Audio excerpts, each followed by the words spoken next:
ढेंकीकोटे सेना दिवस पालित घटगाँ ब्लॉक अवसरप्राप्त उत्कल सेनानी संघ तरफ ढेंकुर NH-IB ठारे सेना दिवस पालित होईछि। 77तम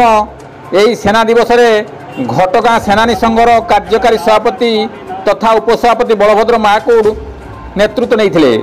एथिरे जगबंधु पंडा, दुखबंधु बारिक, पूर्णचंद्र नायक, भोलानाथ महांत, नरेंद्र नायक, रमेश नायक और अन्य माने अंशग्रहण करथिया बेले अतिथि भावे रामचंद्र साहू, प्रफुल्ल सिंह, राजकिशोर साहू, शेख जावेर, शेख फजले करीम,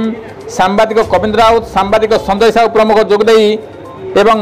दीप जाड़ी देशपाई शहीद जवान प्रति सम्मान जनाइथिले। कविंद्र राउत का रिपोर्ट, केडी न्यूज ओडिया।